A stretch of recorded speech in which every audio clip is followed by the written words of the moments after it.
Welcome to the Deep Dive. Today, we're tackling a claim that is, let's just say it's one of the most provocative ideas out there in economics right now. The basic idea is this. Capitalism, the system that's pretty much dominated the world for 3 centuries, is already dead. We're diving into an analysis from the work of economist Yanis Varoufakis, and he argues that the whole market system as we know it has been replaced by a new, highly centralized system he calls Technofeudalism. And right away, you get this head-spinning contradiction. Because you look around, and capital seems more powerful than ever, right? Absolutely. Trillion-dollar company. Exactly. But the source claims that in its final total victory, capital mutated. It became this kind of toxic virus that ended up killing its own host, capitalism itself.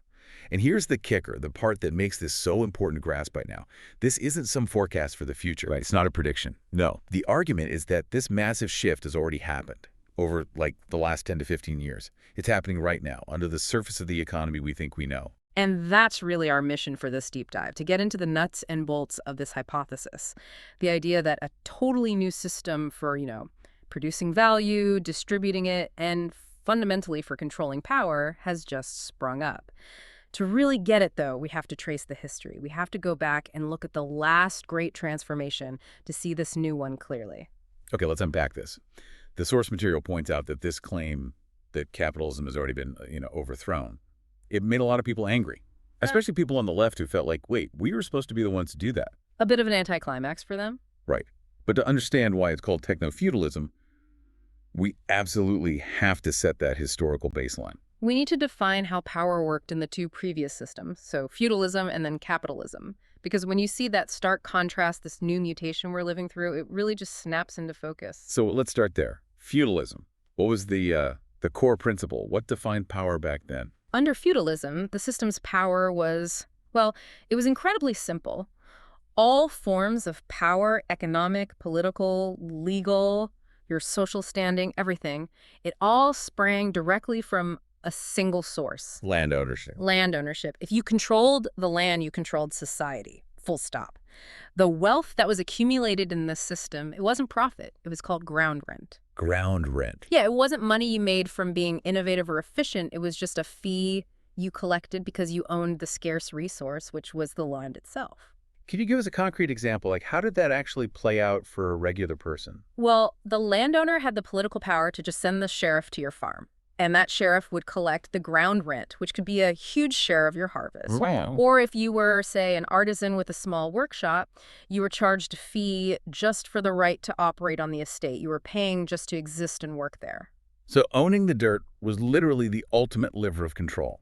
Your economic life and your political reality were totally tied together. Precisely. The power structure was direct. It was simple. The sources even point out that the great physical structures of the time, the big castles, the cathedrals, even early parliaments, they were all built on the back of this rent. That was the engine of the entire pre-modern world. Okay, so that brings us to the first great transformation, the Industrial Revolution. What changed? What made that old feudal system vulnerable? Well, capitalism basically exploited the fact that land is static. Suddenly, the source of power shifted from owning land to owning machines. And with that, wealth shifted too. It went from just collecting ground rent to this much more dynamic idea of profits. The profit is different. Very different. Profit, in the capitalist sense, is what's left over. It's what the owner keeps after they paid everyone else. The workers, their wages, the bankers, their interest, even the landlords for any rent that was still due. That leftover chunk, the profit, that became the new source of all power. In this capital, these machines, we should define them specifically here. We're talking about produced means of production. Exactly. It's something we make not to use ourselves, but to make something else. So, a steam engine, a textile mill in the first Industrial Revolution. Or later, the electricity grids, the telephone system. Yeah. Right. Or the huge vertically integrated factories, like Henry Ford's assembly lines. The power was in owning the machinery that made the stuff. And that feature, that the means of production were physical and that you access their products through a market, that's what defined the last few centuries. It did. And as the source notes, capital completely won. It was a deep and thunderous victory that just steamrolled everything that stood in its way, from trade unions to political movements. It did win.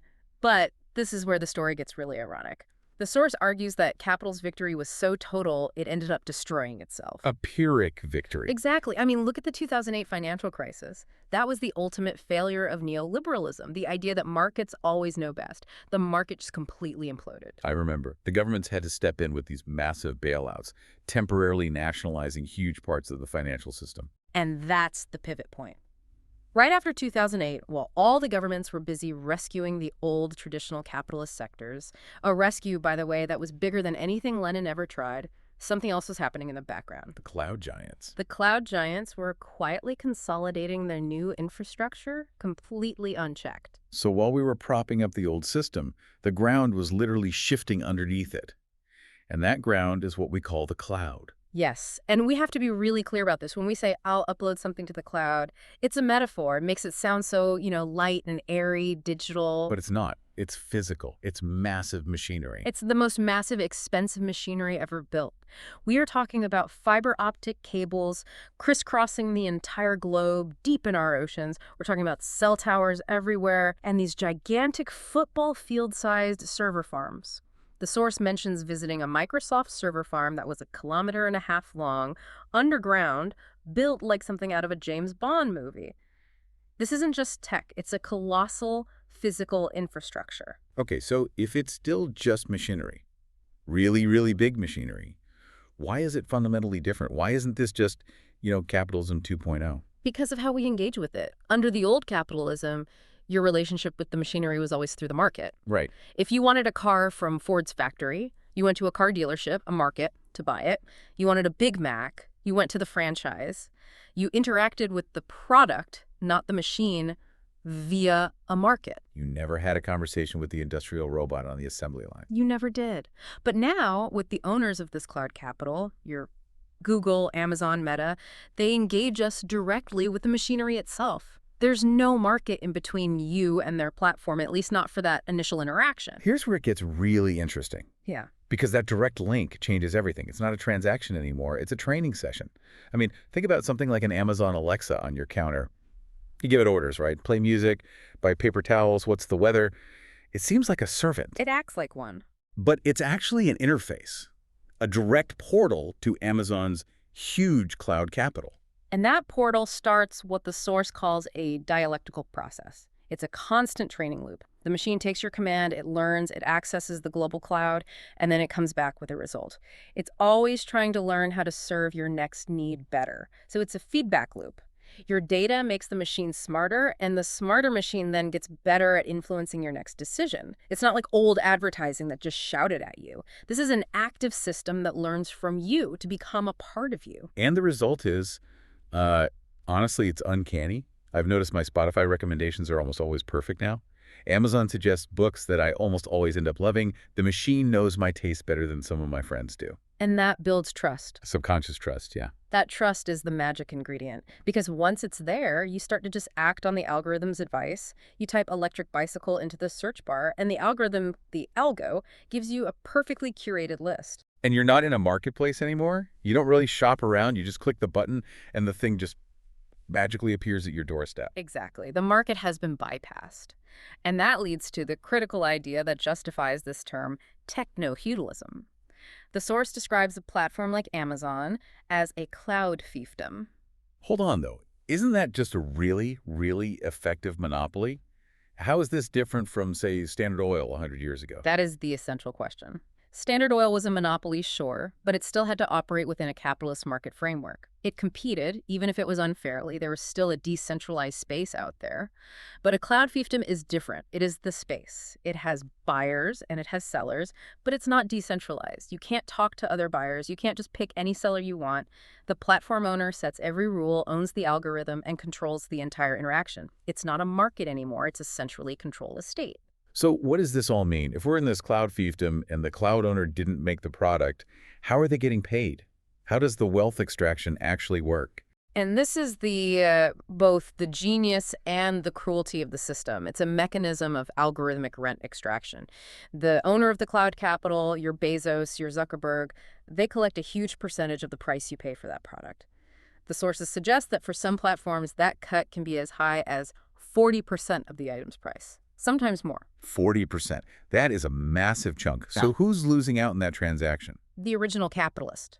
The person who actually produced the electric bicycle with their factory and their workers, they are still playing by the old rules, trying to make a small profit after all their The costs. 40% is just siphoned off the top. Siphoned right off the top. And it goes straight to the owner of the cloud capital. And it's not profit from production. It's algorithmic rent, paid for the privilege of accessing you, the user. So this is a profound power shift. The person who makes the thing is now basically a tenant dependent on the new landlord, the algorithm owner, who controls access to our behavior and our desires. The algorithm has trained you, it's built that trust, and in a way, it's almost inputted the desire into your soul, and then it takes its cut once that desire is fulfilled. Which means we have to completely redefine capital itself. Under capitalism, capital is a produced means of production, a machine to make things. And now, in this new system, the cloud capital is no longer a produced means of production. It's a produced means of behavior modification. It is designed and built not to make things, but to modify what you want, what you do, so that it can extract rent.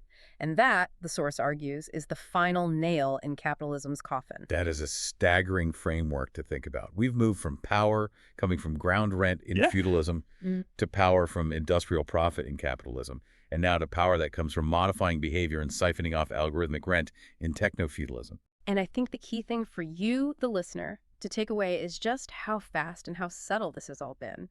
This whole infrastructure, the fiber optics, the server farms, the smart speaker in your kitchen, it's all constantly engaging you, training you, building this deep trust. And it does that for one reason. So the owners can bypass the old competitive markets entirely and just extract wealth by controlling the doorway to your attention. So the source is forcing us to see that the system we thought we were living in has already transformed into something.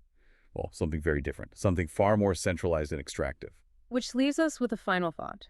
If the source of all economic and political power has now shifted to owning the algorithms that shape our desires, what does that mean for the value of the old stuff? The physical factories, the labor, and maybe more importantly, what power do you really have as an individual if your desires are increasingly being shaped and amplified by an algorithm that you helped train to train you?